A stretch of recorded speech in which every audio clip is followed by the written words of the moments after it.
നമസ്കാരം. നിളയോര വിശേഷങ്ങളിലേക്ക് സ്വാഗതം. പട്ടാമ്പി പാലത്തിന്റെ കൈവരികൾ പുനഃസ്ഥാപിക്കാനുള്ള കാലതാമസത്തിനെതിരെ യൂത്ത് കോൺഗ്രസ് സംഘടിപ്പിച്ച സമരത്തിനിടെ പ്രവർത്തകർക്കു നേരെ പോലീസ് ലാത്തി വീശി. 10ഓളം പേർക്ക് പരിക്ക്. കഴിഞ്ഞ ദിവസം വൈകിട്ട് 7 മണിയോടെയായിരുന്നു സംഭവം.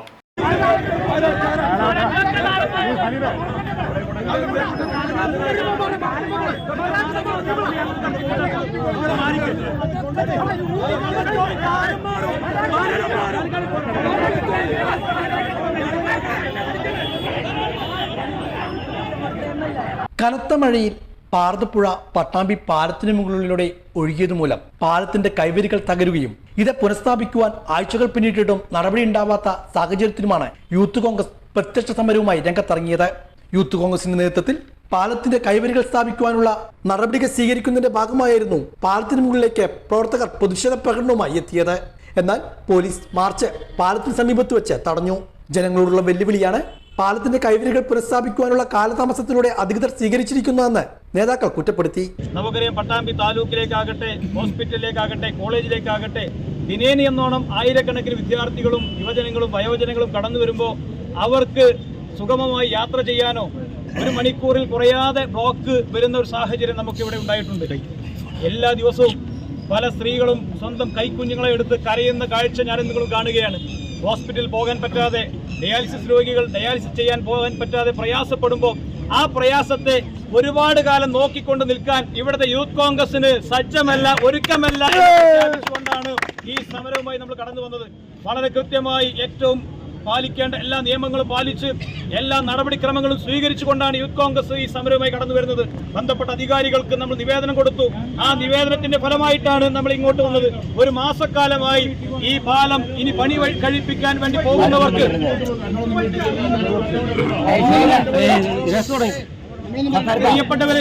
പ്രിയപ്പെട്ടവരെ കഴിഞ്ഞ 30-ാം തീയതി പാലത്തിന്റെ മുകളിലേക്ക് വെള്ളം കയറി ഈ പാലം ഒരു ചൂടിക്കയറ് കെട്ടി ഗതാഗതം നിയന്ത്രിക്കാൻ പോലും പറ്റാതെ, ഒരു ചൂടിക്കയറ് പോലും വാങ്ങാൻ പറ്റാത്ത തദ്ദേശ സ്ഥാപനമാണ് ഈ നാട്ടിലുള്ളത് എന്ന് ഏറ്റവും പ്രയാസത്തോട് സൂചിപ്പിക്കാൻ വേണ്ടി KPCC അംഗം റിയാസ് മുക്കോളി, യൂത്ത് കോൺഗ്രസ് നിയോജകമണ്ഡലം പ്രസിഡന്റ് ജയശങ്കർ കൊട്ടാരത്തിൽ ഉൾപ്പെടെയുള്ള നേതാക്കളും സമരത്തിൽ പങ്കെടുത്ത് സംസാരിച്ചു. തുടർന്ന് മുദ്രാവാക്യം വിളിച്ച പ്രവർത്തകർ റൂട്ടിൽ കുത്തിയിരുന്നും പ്രതിഷേധിച്ചു. ഇതിനിടെയാണ് പോലീസും പ്രവർത്തകരും തമ്മിൽ കയ്യാങ്കളി ഉണ്ടായത്. പോലീസ് ലാത്തി വീശി. ലാത്തി ചാർജിൽ റിയാസ് മുക്കോളി ഉൾപ്പെടെയുള്ള 10ഓളം നേതാക്കൾക്ക് പരിക്ക് പറ്റി. പരിക്ക് പറ്റിയ പ്രവർത്തകരെ പട്ടാമ്പിയിലെ വിവിധ ആശുപത്രികളിൽ പ്രവേശിപ്പിച്ചു.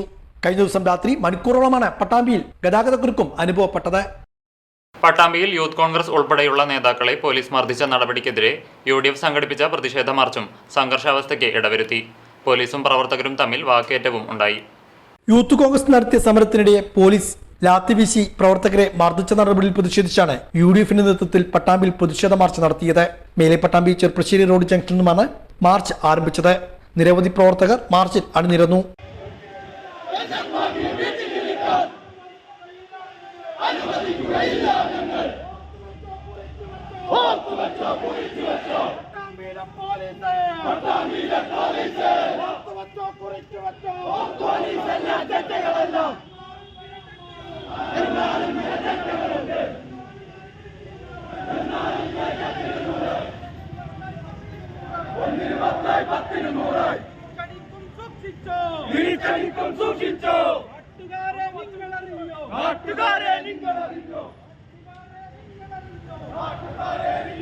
തുടർന്ന് പട്ടാമ്പി ടൗണിൽ മാർച്ച് സമാപിച്ചു.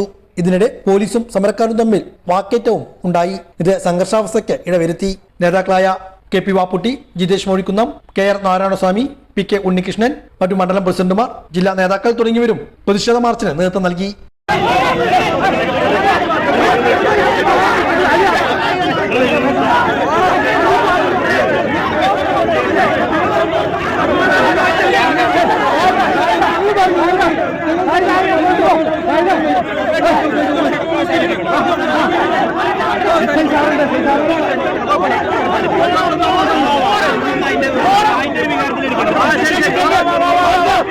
പട്ടാമ്പിയിൽ യൂത്ത് കോൺഗ്രസിന്റെ സമരത്തിനു നേരെ നടന്നത് പോലീസിന്റെ നരനായാട്ടാണെന്ന് VK ശ്രീകണ്ഠൻ MP.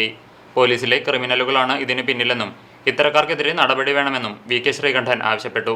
പട്ടാമ്പിയിൽ പോലീസ് മർദ്ദനത്തിൽ പരിക്കേറ്റവരെ സന്ദർശിക്കാനെത്തിയതായിരുന്നു VK ശ്രീകണ്ഠൻ. കഴിഞ്ഞ ദിവസം പട്ടാമ്പിയിൽ പോലീസിന്റെ നരനായാട്ടാണ് അരങ്ങേറിയത്. അതിശക്തമായിട്ട് ഈ പോലീസ് അക്രമത്തെ അപലപിക്കാൻ ഞാൻ ഈ സമയം വിനിയോഗിക്കുകയാണ്. ഒരു ജനകീയ സമരത്തെ ഇതുപോലെ നികൃഷ്ടമായി നിഷ്ഠൂരമായി ഒരു കാരണവശാലും ന്യായീകരിക്കാൻ കഴിയാത്ത തരത്തിൽ ആക്രമിക്കാൻ എന്താണ് പോലീസിനുണ്ടായ ചേതോവികാരം എന്നറിയാൻ താല്പര്യമുണ്ട്. ഗുരുതരമായ അനാസ്ഥ കാണിക്കുന്ന ഉദ്യോഗസ്ഥന്മാരെ വെച്ച് ജനങ്ങളെ നേരിടാനാണ് തീരുമാനമെങ്കിൽ UDF ഒറ്റക്കെട്ടായി ഈ അക്രമത്തെ, പോലീസിന്റെ അക്രമത്തെ പ്രതിരോധിക്കും. ഞങ്ങൾ നിയമം പാലിക്കാൻ ഏറ്റവും കൂടുതൽ ആഗ്രഹിക്കുന്ന ആളുകളാണ്, നിയമം നിർമ്മിച്ച ആളുകളാണ്, ഞങ്ങളുടെ പാരമ്പര്യം അതാണ്. പക്ഷെ ഞങ്ങളെയൊക്കെ നിയമലംഘനമാക്കാൻ വേണ്ടിയിട്ടുള്ള നിഗൂഢമായ ശ്രമം പോലീസിന്റെ ഭാഗത്ത് നടക്കുകയാണ്. ഒരു സംഘം പോലീസിലെ ഗുണ്ടകൾ ചെയ്ത പ്രവൃത്തി ഇവിടെ നിങ്ങൾക്ക് കാണാം. എല്ലാവരുടെയും തലയ്ക്കാണ്. സാധാരണ അരയ്ക്ക് താഴെയാണ് പോലീസ് ലാത്തി ചാർജ് നടത്തുക, സാധാരണ പതിവ് ചൂരൽ പ്രയോഗം നടത്തുക. ഇത് അടിച്ച് തല പൊട്ടിക്കുക എന്നുള്ള ലക്ഷ്യത്തിലാണ്. എന്താണ് ഈ ക്രിമിനലുകളെ വെച്ച് എങ്ങനെയാണ് ഇവിടെ നിയമസമാധാനം മുന്നോട്ട് പോകുക? അതുകൊണ്ട് ഇന്നലെ നടന്ന യൂത്ത് കോൺഗ്രസിന്റെ പട്ടാമ്പി പാലം അവിടെ കൈവരികൾ സ്ഥാപിക്കണമെന്ന് ആവശ്യപ്പെട്ട് നടത്തിയ പ്രതിഷേധ മാർച്ച് ജനങ്ങൾക്ക് വേണ്ടിയാണ്, കോൺഗ്രസിനും യൂത്ത് കോൺഗ്രസിനും വേണ്ടിയല്ല. ഈ പോലീസുകാരുടെ കുടുംബക്കാരും കുട്ടികളൊക്കെ യാത്ര ചെയ്യുന്ന ഇതിലാണ്. അവർക്കും ആശുപത്രിയിൽ പോകണം, അവർക്കും സ്കൂളിൽ പോകണം. നിത്യജീവിതത്തിന്റെ ഭാഗമായി തൊഴിലെടുക്കുന്ന പാവപ്പെട്ട കൂലിക്കാർ വരെ വളരെ പ്രയാസത്തിലാണ് ഈ പ്രദേശത്ത്.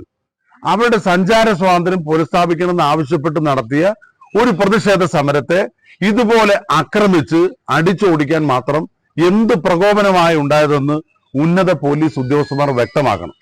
മാത്രമല്ല, ഈ ഗുണ്ടായുസത്തിന് നേതൃത്വം നൽകിയ പോലീസുകാർക്കെതിരെ കർശനമായ നടപടി സ്വീകരിക്കാൻ സർക്കാർ തയ്യാറാകണം. കനത്ത മഴയിൽ സ്വന്തം വീടിന് മുകളിലേക്ക് ഇടിഞ്ഞു വീണ മണ്ണു നീക്കാൻ അനുമതിയില്ല. ഇതോടെ അന്തിയുറങ്ങാൻ ഒരിടമില്ലാതെ ഗതികേടിലാണ് ആനക്കര പഞ്ചായത്തിലെ 5 അംഗ കുടുംബം. അധികൃതരുടെ അനാസ്ഥ മൂലം തലചായ്ക്കാൻ ഒരിടമില്ലാതെ കഴിഞ്ഞ 21 ദിവസങ്ങളായി അലയുകയാണ് ഈ കുടുംബം. ആനക്കര പഞ്ചായത്തിലെ 7-ാം വാർഡ് മലമക്കാവിൽ കഴിയുന്ന വലിയ വളപ്പിൽ പ്രമോദിനും കുടുംബത്തിനുമാണ് ഈ ദുർഗതി. കഴിഞ്ഞ മാസം 30-ന് പുലർച്ചെ 3 മണിയോടെയാണ് ഉഗ്രശബ്ദത്തോടെ പ്രമോദിന്റെ വീടിന്റെ അരികുവശത്തേക്ക് ഉയർന്ന ഭാഗത്തുനിന്നും മണ്ണിടിഞ്ഞു വീഴുന്നത്. പ്രമോദും പ്രായമായ അമ്മയും ഭാര്യയും 2 മക്കളുമാണ് അപകടസമയത്ത് വീട്ടിലുണ്ടായിരുന്നത്. പ്രായമായ അമ്മ കിടന്നുറങ്ങുന്ന മുറിയുടെ ഒരു ഭാഗത്തേക്കാണ് പാറയും മണ്ണും അടർന്നു വീണത്. ഇവരുടെ മുറിയുടെ ജനലും ജനൽ ചില്ലുമെല്ലാം തകർന്നു. വീടിന്റെ ചുമരുകൾക്കും പൊട്ടൽ സംഭവിച്ചു. അമ്മയുടെ കൈക്കും ചില്ല് തറച്ചുകയറി പരിക്കുകളേറ്റു. 3:30 മണിക്കാണ് ഇങ്ങനെ വല്ലാതെ ശബ്ദത്തോട് കൂടിയിട്ട് മണ്ണിടിഞ്ഞു വന്നു. അപ്പോൾ ഞങ്ങൾക്ക് ആദ്യത്തൊന്നും മനസ്സിലായില്ല. പെട്ടെന്നാണ് അമ്മ ചേറിയത്. ജനലിൻ്റെ ഉള്ളിൽ കൂടെ മണ്ണ് വന്നിട്ട് അമ്മയുടെ മേലേക്ക് വന്ന് വീണ് നമ്മുടെ കയ്യിൻ്റെ മുകളിൽ മുറിയായി. പുറത്ത് വന്ന് നോക്കുമ്പോഴാണ് ഒന്നാകെ മണ്ണ് വന്നിട്ട് വീടിൻ്റെ മുകളിൽ വന്ന് കിടക്കുന്നത്. എങ്കിലും ജീവഹാനിയോ മറ്റ് അപകടങ്ങളോ ഇല്ലാതെ കുടുംബം രക്ഷപ്പെട്ടു. അപകടമറിഞ്ഞ് അന്ന് കാലത്ത് ആനക്കര പഞ്ചായത്ത് അധികൃതർ, വില്ലേജ് ഓഫീസ് ഉദ്യോഗസ്ഥർ തുടങ്ങിയവർ സ്ഥലത്തെത്തുകയും പരിശോധന നടത്തുകയും ചെയ്തു. സംഭവത്തിൽ അപകടാവസ്ഥ മനസ്സിലാക്കിയ അധികൃതർ വീട്ടുകാരോട് മാറി താമസിക്കാൻ ആവശ്യപ്പെടുകയും ചെയ്തു. തുടർന്ന് കുടുംബം ബന്ധുവീടുകളിലും മറ്റും അഭയം തേടി. ഇതിനുശേഷം Pramod panchayat, village office, taluk office എന്നിവിടങ്ങളിൽ വീടിന് മുകളിലേക്ക് വീണ മണ്ണ് നീക്കം ചെയ്യാൻ അനുവദിക്കണമെന്നാവശ്യപ്പെട്ട് അപേക്ഷ നൽകി. ഒടുവിൽ 47 ടൺ മണ്ണ് നീക്കം ചെയ്യാനുള്ള അനുമതിയാണ് ലഭിച്ചത്.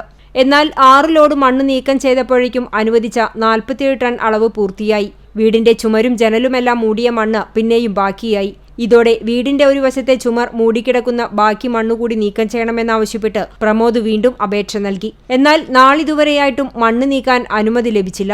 ഇതോടെ കഴിഞ്ഞ 21 ദിവസമായി താമസിക്കാൻ ഒരിടമില്ലാതെ അലയുകയാണ് പ്രമോദും 5 അംഗ കുടുംബവും. വീട്ടിലെ ആടുകൾ ഉൾപ്പെടെയുള്ള വളർത്തുമൃഗങ്ങളും വീട്ടുകാർ കൃത്യമായി എത്താതായതോടെ ദുരിതത്തിലാണ്. ഓഫീസ് കയറിയിറങ്ങി ദുരിതത്തിലായ പ്രമോദും കുടുംബവും അടുത്ത ദിവസം മുതൽ പഞ്ചായത്തിൽ അന്തിയുറങ്ങുമെന്ന കടുത്ത തീരുമാനത്തിലാണ്. മറ്റെവിടെയും പോകാൻ തങ്ങൾക്കിടമില്ലെന്ന് പ്രമോദ് പറഞ്ഞു. മാറ്റാൻ വേണ്ടിയിട്ട് ഞങ്ങൾ പഞ്ചായത്തിൽ പോയി പറഞ്ഞു. ഓർഡർ അവിടുന്ന് തരുകയും ചെയ്തു. ആകെ 47 ടൺ മണ്ണെടുക്കാനാണ് അവിടുന്ന് പറഞ്ഞത്. ഈ പുറത്ത് കിടക്കുന്ന മണ്ണ് മാറ്റിയാലേ അങ്ങോട്ട് വണ്ടി കയറുള്ളൂ. ആ വണ്ടി കയറാൻ വേണ്ടിയിട്ട് ഈ മണ്ണ് എടുത്ത് നോക്കുമ്പോൾ അവിടുന്ന് പഞ്ചായത്തിൽ നിന്ന് പറയണത്, മണ്ണ് നിങ്ങളുടെ ഓർഡർ പ്രകാരം തന്ന മണ്ണെടുത്ത് പോയിറക്കണം, ഇനി മണ്ണെടുക്കാൻ പാടില്ല പറഞ്ഞിട്ട് പഞ്ചായത്ത് ആ സ്റ്റോപ്പ് ചെയ്യാൻ പറഞ്ഞു. ഇനി ഞാനെന്താ ചെയ്യാൻ പോകുന്നത് വെച്ചാൽ, എനിക്കും എൻ്റെ കുട്ടികൾക്കും ഇവിടെ ജീവിക്കണം. അപ്പോൾ ഞാനിനി പഞ്ചായത്തിലേക്ക് പോയിട്ട് അവിടെ കിടക്കാൻ പോവുകയാണ്. തീരുമാനമെടുക്കേണ്ട അധികൃതരുടെ നിസ്സംഗതയിൽ പ്രതിഷേധവും ശക്തമാവുകയാണ്. ഇപ്പോൾ ഇതാ കാണുന്നത് ഇന്നലെ പൊട്ടിയില്ല, എത്രയൊന്നും ഇപ്പോൾ ഇത് പൊട്ടിയിട്ടാണ് നിൽക്കുന്നത്. വെള്ളമാണ് ഇതിൻ്റെ ഉള്ളിൽ നിൽക്കുന്നത്. ഇപ്പോൾ ഈ വെള്ളം മുഴുവനെ ഈ പേരുടെ ഉള്ളിലേക്കാണ് പോകുന്നത്. നാളെ മുതൽ ഈ മണ്ണ് മാറ്റല്ലാണ്ട് ഞങ്ങൾ ഇങ്ങോട്ട് വരില്ല. നാളെ പ്രമോദും കുടുംബം പഞ്ചായത്തിൽ കിടന്നുറങ്ങാനുള്ള തീരുമാനത്തിലാണ്. അതിന് നാട്ടുകാർ ഒപ്പം ഉണ്ടാവും. എന്തൊക്കെ വന്നാലും ഇനി അറസ്റ്റ് ചെയ്താലും വേണ്ടില്ല, പോലീസ് കൊണ്ടാലും വേണ്ടില്ല, ഞങ്ങൾ ജീവനും സ്വത്തിനും സംരക്ഷണം കിട്ടണം. എന്നാണ് തിരിച്ചു വരിക ഒന്നും പറയാൻ പറ്റില്ല. അങ്ങനെ വാടക കൊടുക്കാൻ പാടില്ല. വാടകയ്ക്കാ താമസം. 1880 രൂപ നാട്ടുകാരെ കിട്ടിയത്. ഈ ഇതിൻ്റെ മണ്ണെടുക്കുന്നതിൻ്റെ എന്താ പറയുക ചലാൻ കെട്ടം എന്ന് പറഞ്ഞിട്ട് 1880 രൂപ കിട്ടി. ഇനി കെട്ടാൻ പാടില്ല. ഒന്നുകിൽ പഞ്ചായത്ത് മണ്ണ് മാറ്റി തരിക, അതല്ലെങ്കിൽ അവന് മാറ്റാനുള്ള സമ്മതം കൊടുക്കുക, ഓർഡർ കൊടുക്കുക. CCTV news Thrithala. ഇടവേള. CCTVയിലൂടെ നിങ്ങളുടെ പ്രിയപ്പെട്ടവർക്ക് തീർത്തും സൗജന്യമായി ആശംസകൾ നേരാം. ജന്മദിനം, വിവാഹം, വിവാഹ വാർഷികം തുടങ്ങിയ അവിസ്മരണീയ ആഘോഷവേളകളിൽ നിങ്ങളുടെ പ്രിയപ്പെട്ടവർക്ക് CCTVയിലൂടെ തികച്ചും സൗജന്യമായി ആശംസകൾ നേരാം. അതിനായി ഫോട്ടോയും വിശദാംശങ്ങളും മെയിൽ അയയ്ക്കുകയോ അല്ലെങ്കിൽ ഓഫീസിൽ വൈകിട്ട് 4 മണിക്കുള്ളിൽ നേരിട്ടെത്തി നൽകുകയോ ചെയ്യാം. WhatsApp number 89 43 35 14 00. Mail ID cctvnews@gmail.com. ആശംസകൾ മെയിൽ അയക്കുന്നവരും വാട്സ്ആപ്പ് ചെയ്യുന്നവരും നിർബന്ധമായും ഓഫീസിൽ വിളിച്ച് ഉറപ്പുവരുത്തേണ്ടതാണ്. കൂടുതൽ വിവരങ്ങൾക്ക് 89 43 35 14 00, 89 43 35 14 26. നമ്പറുകൾ ഒരിക്കൽ കൂടി 89 43 35 14 00, 89 43 35 14 26. CCTV, നിങ്ങളുടെ സ്വന്തം പ്രാദേശിക ചാനൽ. വാർത്തയിലേക്ക്. പൂട്ടിക്കിടന്നിരുന്ന റേഷൻ കടയുടെ പൂട്ട് പൊളിച്ച് ലൈസൻസ് സസ്പെൻഡ് ചെയ്തു. പ്രതിഷേധവുമായി നാട്ടുകാർ രംഗത്ത്.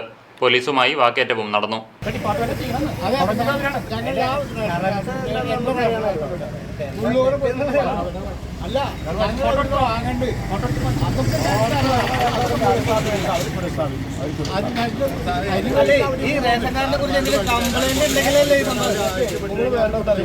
മുള്ളൂർക്കര പഞ്ചായത്തിലെ ആറ്റൂരിൽ KM അബ്ദുൽ ഗഫൂറിന്റെ 237 ലൈസൻസി നമ്പർ റേഷൻ കടയാണ് തൃശൂർ ജില്ലാ supply officer PR Jayachandran, Thalappilly taluk supply officer VU Madhusoodanan എന്നിവരുടെ നേതൃത്വത്തിലുള്ള സംഘമെത്തി പൂട്ടുപൊളിച്ച് നടപടികൾ സ്വീകരിച്ച് സീൽ ചെയ്തത്. ചെറുതുരുത്തി CI അനന്തകൃഷ്ണന്റെ നേതൃത്വത്തിലുള്ള പോലീസ് സംഘവും ഇവരോടൊപ്പം ഉണ്ടായിരുന്നു.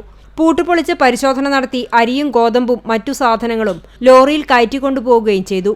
വിവരമറിഞ്ഞെത്തിയ തലപ്പള്ളി താലൂക്ക് റേഷൻ വ്യാപാരി സംഘടന പ്രസിഡന്റിന്റെ നേതൃത്വത്തിൽ പ്രതിഷേധവും ഉദ്യോഗസ്ഥരോടും പോലീസുകാരോടും വാക്കേറ്റവുമുണ്ടായി. ഉദ്യോഗസ്ഥരും പോലീസും യാതൊരു അനുകൂല നടപടിയും കൈക്കൊള്ളാത്തതിനെ തുടർന്ന് തിങ്കളാഴ്ച വൈകിട്ട് 4 മണി മുതൽ അനിശ്ചിതകാലത്തേക്ക് തലപ്പള്ളി താലൂക്കിലെ റേഷൻ കടകൾ നിർത്തിവെക്കുകയാണെന്ന് റേഷൻ കട ഉടമകൾ പറഞ്ഞു.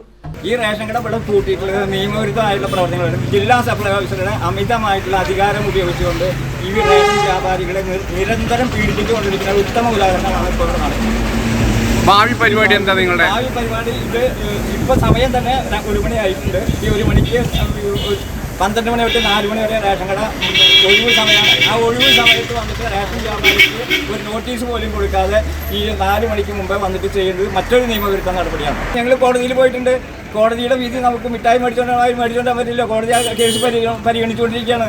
അത് മനസ്സിലാക്കിയിട്ട് കോടതിയിൽ ഇയാൾക്കെതിരായിട്ട് എന്തെങ്കിലും വിധി വന്നാലോ എന്ന് പേടിച്ചിട്ടാണ് ഇപ്പം ഇന്ന് വന്നിട്ട് ചെയ്യണം.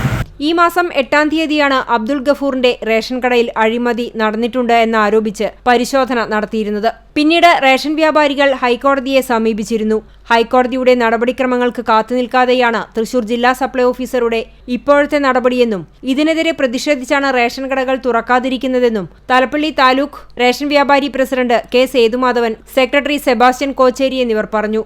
സസ്പെൻഡ് ചെയ്യപ്പെട്ട റേഷൻ കടയിലെ പരിധിയിൽപ്പെടുന്ന കുടുംബങ്ങൾക്ക് മുള്ളൂർക്കര പഞ്ചായത്തിലെ ഏതു റേഷൻ കടയിൽ നിന്നും സാധനങ്ങൾ വാങ്ങിക്കാമെന്ന് തൃശൂർ ജില്ലാ സപ്ലൈ ഓഫീസർ PR ജയചന്ദ്രൻ അറിയിച്ചു. എന്നാൽ റേഷൻ കട ഇവിടെ തന്നെ വേണമെന്ന ആവശ്യവുമായി നാട്ടുകാർ ശക്തമായ പ്രതിഷേധം നടത്തുകയും ഒപ്പുശേഖരണം നടത്തി മുഖ്യമന്ത്രിക്കും കളക്ടർക്കും പോലീസിൽ പരാതി നൽകുകയും ചെയ്തു. സാറേ, ഇത് പൂട്ടിച്ച 4 മണി കഴിഞ്ഞാൽ ഞങ്ങൾക്ക് റേഷൻ മേടിക്കണമെങ്കിൽ ഞങ്ങൾ എങ്ങോട്ടാണ് പോകേണ്ടത് എന്ന് ഞങ്ങൾ ചോദിച്ചു.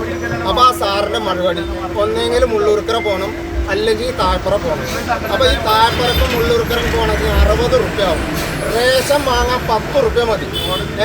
അപ്പോൾ ഈ 60 റുപ്യ സിവിൽ സപ്ലൈ ഓഫീസർ തരുമോ, അല്ലെങ്കിൽ ഇവിടുത്തെ ഈ ഉദ്യോഗസ്ഥന്മാർ തരുമോ? ഒപ്പ് ശേഖരിച്ചിട്ട് ഞങ്ങൾ മുഖ്യമന്ത്രിക്ക് കൊടുക്കുന്നുണ്ട്, സിവിൽ സപ്ലൈ മന്ത്രിക്ക് കൊടുക്കുന്നുണ്ട്, ഇവിടുത്തെ പോലീസിന് കൊടുക്കുന്നുണ്ട്, ജില്ലാ കലക്ടർക്കും കൊടുക്കും. ഞങ്ങൾ സംഘർഷ സാധ്യത കണക്കിലെടുത്ത് ചെറുതുരുത്തി SI ബദറുദ്ദീന്റെ നേതൃത്വത്തിലുള്ള വിനീത് മോൻ, ബിജോ വാഴപ്പള്ളി, ശ്രുതി എന്നിവരടങ്ങുന്ന പോലീസ് സംഘം സ്ഥലത്ത് ക്യാമ്പ് ചെയ്തിരുന്നു. മുള്ളൂർക്കര വില്ലേജ് ഓഫീസർ എം ശൈലയുടെ സാന്നിധ്യത്തിലാണ് റേഷൻ കട പൂട്ടുപൊളിച്ച് പരിശോധന നടത്തിയത്. CCTV ന്യൂസ് തളി. തൃത്താല സബ് ജില്ലാ വോളിബോൾ ടൂർണമെന്റിൽ സബ് ജൂനിയർ സീനിയർ വിഭാഗത്തിൽ ചാലിശ്ശേരി ഗവൺമെന്റ് ഹയർ സെക്കൻഡറി സ്കൂളും ജൂനിയർ വിഭാഗത്തിൽ ആനക്കര ഗവൺമെന്റ് ഹയർ സെക്കൻഡറി സ്കൂളും ജേതാക്കളായി. സബ് ജൂനിയർ മത്സരത്തിൽ ആനക്കരയെയും സീനിയർ വിഭാഗത്തിൽ GHSS കുമരനെല്ലൂരിനെയും പരാജയപ്പെടുത്തിയാണ് Chalissery government higher secondary school ചാമ്പ്യന്മാരായത്. ജൂനിയർ വിഭാഗത്തിൽ Vattenad government vocational higher secondary സ്കൂളിനെ എതിരില്ലാത്ത 3 സെറ്റിനെ പരാജയപ്പെടുത്തി Anakkara government higher secondary school കിരീടം സ്വന്തമാക്കി. Thrithala AEO Prasad, principal doctor Shajeena Shukoor, HM in charge Sheena P Shankar എന്നിവർ ട്രോഫികൾ വിതരണം ചെയ്തു. മുള്ളൂർക്കര ആറ്റൂരിൽ പ്രവർത്തിച്ചിരുന്ന റേഷൻ കട അടച്ചുപൂട്ടിയ ഭക്ഷ്യവിതരണ വകുപ്പിന്റെ നടപടിയിൽ പ്രതിഷേധിച്ച് മുള്ളൂർക്കര ഗ്രാമപഞ്ചായത്ത് UDFന്റെ നേതൃത്വത്തിൽ ധർണ സംഘടിപ്പിച്ചു. UDF ചെയർമാൻ NS വർഗീസ് ഉദ്ഘാടനം ചെയ്തു.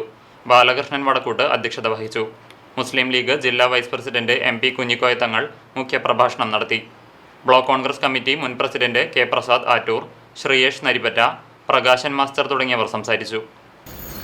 ഒരു ക്രമക്കേടും കാണാൻ സാധിച്ചില്ല. സ്റ്റോക്കിൽ യാതൊരു കുറവും കണ്ടിട്ടില്ല.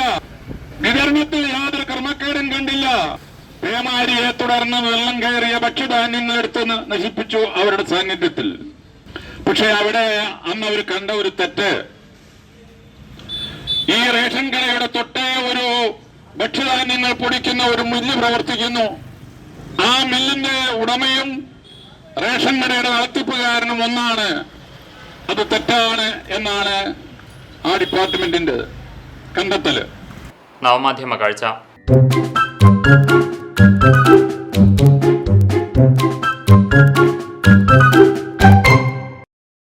എല്ലാവരും ആദ്യം കേട്ട കുട്ടിക്കഥകളിൽ ഒന്നാണ് കുടത്തിനടിയിലെ ഇത്തിരി വെള്ളം തന്റെ കൗശലം ഉപയോഗിച്ച് കുടിച്ച് ദാഹം തീർത്ത കാക്കയുടെ കഥ. ഈ കഥ നിർമ്മിത ബുദ്ധി ഉപയോഗിച്ച് ദൃശ്യവൽക്കരിച്ചാൽ എങ്ങനെയുണ്ടാകുമെന്ന് നോക്കാം. പങ്കുവച്ചത് കുഞ്ഞാലി കോട്ടോൽ.